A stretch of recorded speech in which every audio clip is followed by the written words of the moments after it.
Hello and welcome to City Corner, an ongoing program where we talk with City Council and staff about what's happening in our city. I'm Hollie Logan, Communications and Marketing Manager, and joining me today is Mayor Pro Tem Terry Christensen. Welcome. Well, thanks for having me today, Hollie. Sure, appreciate it.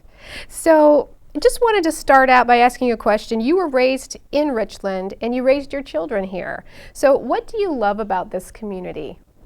Well, you know, I raised my children here, and now I got 7 grandchildren here who are also, and I'm really lucky. I'll have them here in Richland. They're all going through the Richland school system.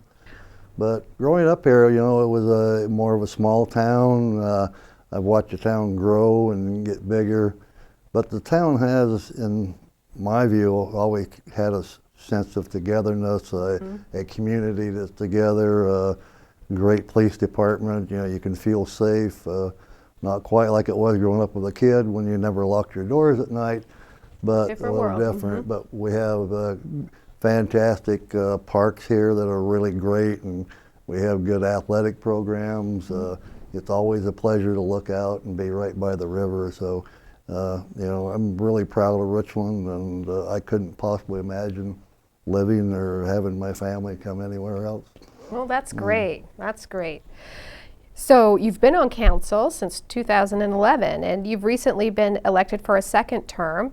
So how has your view of the process of government changed in that time, since first being elected? Well, you know, when I was first elected, really there was a learning curve. You know, I'd spent a little over 10 years on the Parks and Recreation Commission, so I had a lot of interface with council and staff. Our policies, procedures, and thought I kind of knew how things worked. And when I came on to council and I started to learn that, you know, there are restraints, you know, there are state laws, and there are things that, you know, make it a little cumbersome. Things that you would think would be straightforward aren't always necessarily straightforward, and a lot of times, just because of the processes, they're slower moving than what you would like to see. So even to a degree that sometimes decisions have to be waylaid until it's properly vetted and gone through what the planning commission or whatever before they get to you, and then there's public hearings to be able to make sure you get the public input. So it was a learning curve for me, and you know, the first year was a real learning curve. Started to level out. Still could say right now that, you know, I may not always like all the processes, but I surely understand them, and you know, I'm always really open to talking to anybody, you know, who has any concerns about trying to explain the best I can, or at least get them to the proper resource to make sure any questions they have are answered. Yeah, that makes sense. So you have an appreciation for the process that is required. So yeah, great. So as you said, prior to City Council, you served on the Parks and Rec Commission for 10 years. So you can say that the quality of life is an important issue for you. So how do you balance the need for quality of life amenities and the constraints the council is faced with other decisions? Well, the people in Richland are very vocal about our parks. I'm passionate, yeah, right? Very, very, very passionate, and anything that had to do with parks, and I mean almost everything that had to do with parks, you had a lot of public involvement in it, and trying to, you know, make sure it happened.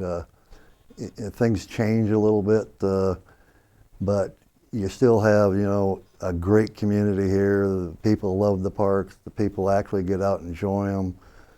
We have people, you know, who are involved, whether it's through youth church activities, coaching sports, you know, that volunteerism. We have community groups come forward, help clean parks, help, you know, but, you know, not only parks, but public spaces and everything. So our community stays clean looking, and you feel good in the town. There's certainly some challenges. Probably Hanford traffic, and, you know, twice a day, you know, there's real problems there. Long term, we're trying to work on that. I wish there was a silver bullet or a gold bullet or something out there to easily fix it. But all you can do is try to be aware of it, listen to what's going on, watch what's going on, and try to work toward getting fixes in place. Right, and looking at the big picture, and yeah. Well, it very much is, because a lot of people look at the traffic coming through central Richland as a Richland problem, but it's, you know, all the people going through, a lot of them are going to South Richland, but a lot of them are going into Kennewick, and a lot are, you know, crossing the bridge and going to the Pasco. So, you know, it is a tri-city concern about, you know, how do you get a reasonable flow of traffic going through. Right. A lot of communities struggle with that. And maybe part of the silver bullet is, and we'll have to wait and see how it works out, is putting in the Dupertail Bridge. Hoping to have that project starting in 2017, although probably a lot of people don't know, a lot of that work is already going on, because you have to have the Dupertail corridor ready to flow traffic down into central Richland. That work's going on. The engineering studies have been done, everything getting in place. The state raised our taxes was the bad side on fuel, and the good side was is they did give us about half of the money needed to fund that bridge. So the current plans right now would be to start construction in 2017 and do a ribbon cutting, if anybody can cut a ribbon that's long. Yeah. in 2020. A zip line across. Yeah. Yeah. No, I see it being a great benefit. But you're saying the groundwork is happening. It has, now. and actually it's been happening for 2-3 years now. It's been going on, and part of it right now is right away. You know, about making the right of way to make sure you can come through. Everything is being done, but it's a timely process, and everything's trying to be done to make sure it's a fair process. Sure, sure. Great. So you mentioned your passion about volunteering and your involvement in sports-related organizations. What amenities do we have here in Richland that really set us apart from other communities? And on the other side, what do you think we might be missing? Where are some holes in some amenities that we... You asked me the easy part, and then you gave me the hard part. Yeah. You know, what we're seeing is there is a wide variety what's available in Richland. We have better parks, and I'll say we got better parks than anybody in the state of Washington. They're here. We do have athletic fields. We have a lot of open space. You know, we can cover a variety of activities and just about everything that comes up, as well as the new ones. A few years ago, lacrosse came on the scene. It's there now. Now pickleball has come onto the scene. You know, it expands, but at the same time, our population is growing. And as our population is growing, we have more and more youth, as well as adults, you know, that are involved in the sports. And actually athletic fields or open spaces to be able to do it is becoming a challenge now about how do you accommodate. You want to make an opportunity for, you know, everybody who wants to participate. So that might be a biggest challenge now, is trying to identify, you know, how we can do that. You know, we don't have an unlimited budget. When new ideas, new projects come forward, it doesn't mean you just get to do them. You still have to identify a revenue source.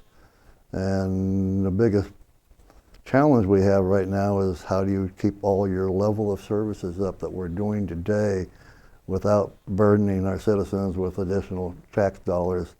And it's a real challenge. The city manager, Cindy Reentz, has done a real good job on that. I'm proud about how she's done that.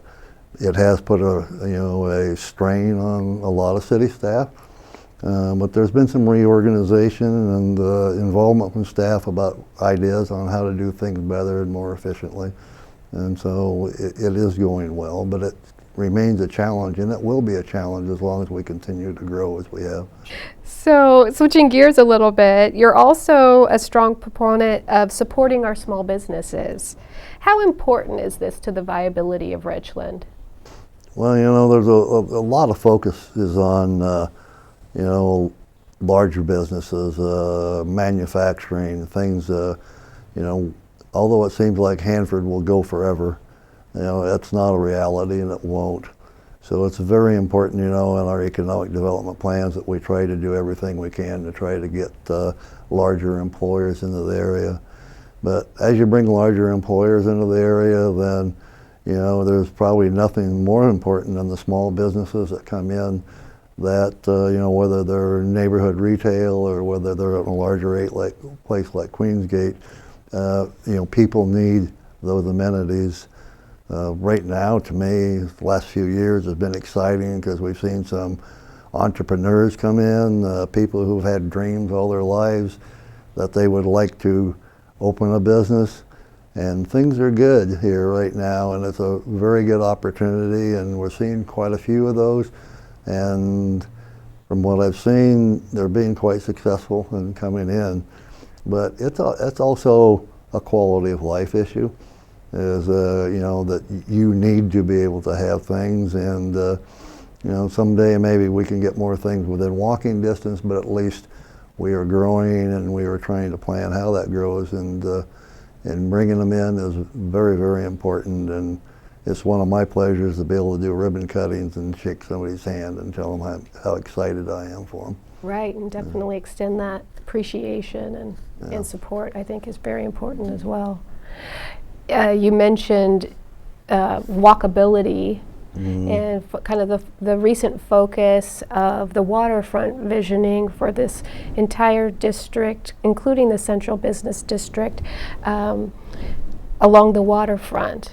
So you see that this small businesses and other private partnerships being important for that. It's vitally important that the vision, of course, goes all the way from Columbia Point and runs up basically to the Swift corridor. And that's the piece that council the last couple of years has tried to look at to see about it. One thing I hear from a lot of people is there's nothing to do. And that's why you try to get them to explain. And a lot of it is going out for a night means going out to dinner. And right. then they go home, because maybe go to a movie, but although we can't replicate San Antonio with this river walk or anything, we really want to try to look at the riverfront, and corridor is making the whole thing walking. And then if you do go out to dinner, there's something else is in there. So that's part of the visioning process as we're working on. The city does own land in there. That can be used to identify, try to what we believe is best use. Try to encourage the private sector to come in there and develop that land in a planned process.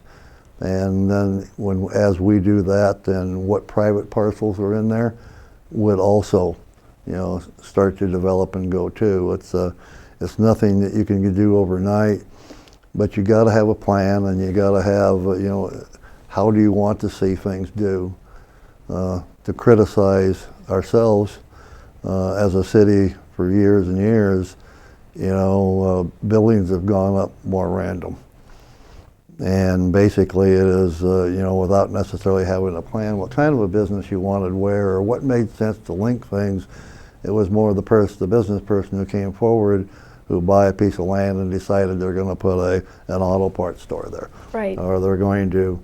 But is there necessarily a flow when you do that kind of development? And there's not, and it ends up being kind of random.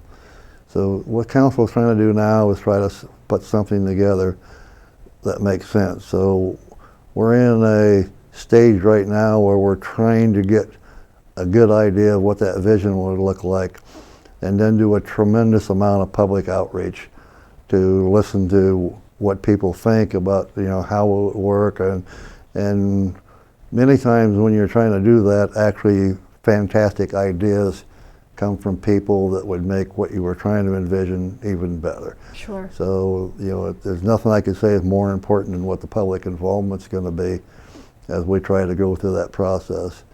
But it would go through, and it would run up the river. Wow, what do we got? 1, 2. We're about to open Lulu's down on the Columbia Point, so we're going to have 3 great restaurants down there.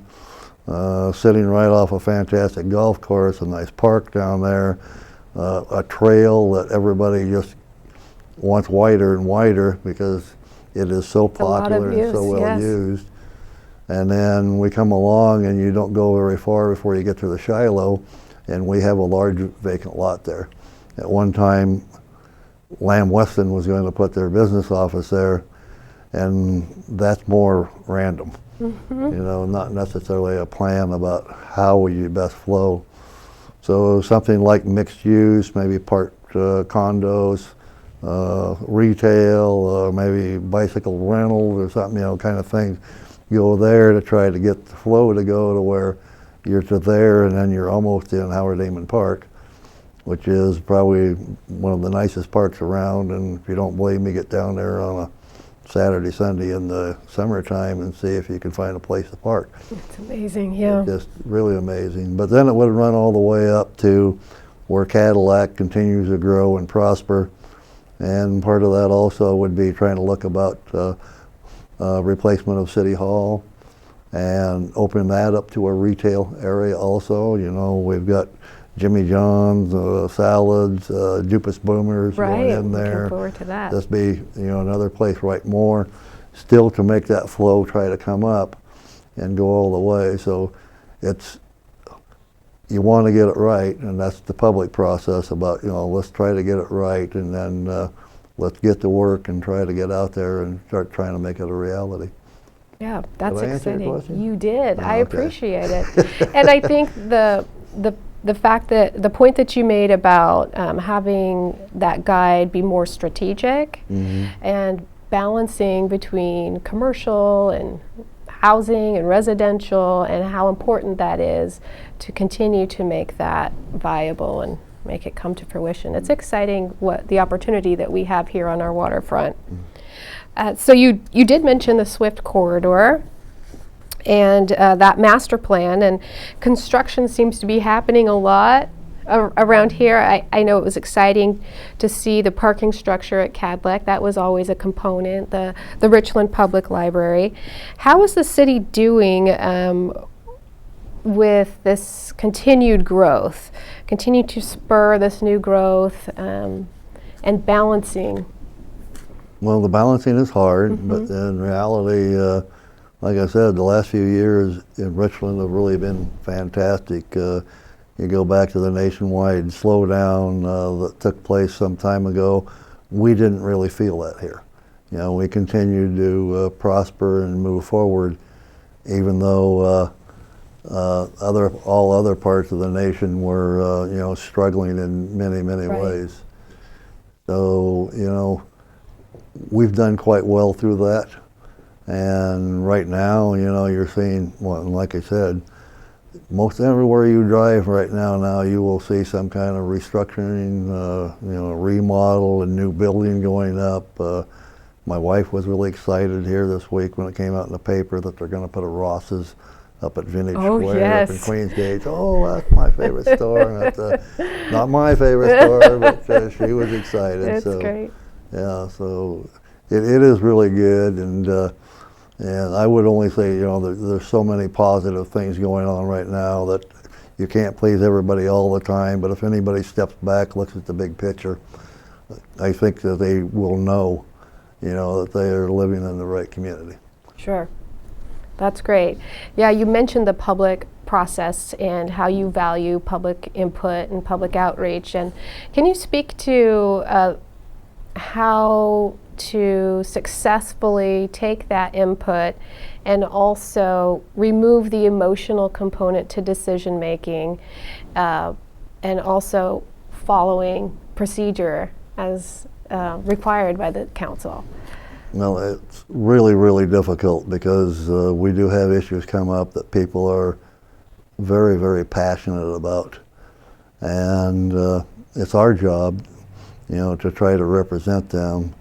But a bigger job is to look at the 52,000 people who reside in the community and how does it affect overall the whole community. So if somebody is really passionate, you really need to listen. You really need to see what can be done, but you can't necessarily take care of everything because you can't have the overall community impacted in a way over something that doesn't affect very many people, although those it does affect, they're extremely passionate. Sure. So it's really, really hard, but you know, but another thing that's kind of difficult for council is we could take back into me, and when I first came on the council, I thought I would have lots of people talking to me all the time about things that were going on in the government, and I would be getting these feedback all the time. And what I found out is, unless somebody is really passionate, unless something's happening in their backyard or to their park or to their street, we really don't hear from them. Right. So they're really trusting council and the individual council members on what they believe their values are to hopefully represent them. But it's really, really hard. But I can tell you that I personally have pushed and pushed and pushed staff to continue to have as much public meetings as we could. Now, some of them get very little participation, but we're having them. We're trying to hear from the people. So if we're talking about stormwater, you know, you may have a meeting, and if nobody feels it impacts them specifically, you don't get much participation Right. in those meetings. If we talked about you know, changing a park or creating a new park or realigning roads or something, we would get lots of people at those public meetings. So it is what it is, and you have to accept it. But the more important part is try to reach out, try to get that input. And it doesn't mean you won't get second-guessed and blamed because they don't like the decision that was made, but you've done the best you can to try to explain what the process is and what you're trying to do and how you've come to your conclusion. Sure. Sure. I thought that was a great answer to that. Yeah. Yeah. So, in the coming year, what do you see as Richland's greatest strength? Greatest strength, sense of community, you know, clean city, good police force, we're safe for the bigger part. We're lucky. Chief Skinner's done a good job with his people and having an awareness of gang problems that could come in. We don't see much of it. You do see some graffiti happen from time to time, but it's not a reoccurring thing. We do have a large part of our housing, the government housing that was built, that has turned into rental housing, or even in some cases people living in them that are having trouble in actually trying to maintain their yards or their houses anymore. So we are going to have to take a closer look about how do we do code enforcement, and we may have to become a little bit more aggressive to try to reach the people. What I've seen, and I sat on the code board for a couple of years, and I've rode with code officers looking at the areas and trying to listen through their eyes what they're looking at. And what you will see is if one property is run down and starts to run down, it's kind of like a virus. It will start to spread to others, unfortunately, and then you end up with a less desirable, you know, place within your city that may become problematic and may take more police resources and stuff to be there. So we have to try to do it. Part of it is if the people are having difficulty and stuff, is try to see if there's resources, you know, there's church groups and things like that that are willing to try to come and help, but many times at no cost to the person, just to be able to maintain their own quality of life and keep the neighborhood up. But it is a big challenge to try to do that. I could go on about more things, but you know, that's something we will definitely have to, you know, have a focus on. Yeah, and maintain that standard that we'd like to. Well, you want a clean community and you want it to be done. I'll tell you many times, if you drive in central Richland, any of our major roads that run north-south or east-west, you will see properties that need attention. And when new people come to the area and want to relocate here, you know, they look at those, and unfortunately they may say all great things, but they'll remember, you know, the ones that aren't being kept up. Right. So we need to try to help them. and we need to try to help those neighborhoods. Right. Yeah. Right. What do you see are the priorities for you and the council for the coming 2 years? Well, the priorities, and I could kind of name them. We recently had the land transfer. Land transfer came over from the Department of Energy. Basically, it was kind of put into two pieces. Our economic partner is the Port of Benton, and they have a large piece, and then a large piece came to the city of Richland. Currently, we're working on a joint master plan about what would that industrial community look like. And here we're talking about major industrial partners, so large parcels of land at a time.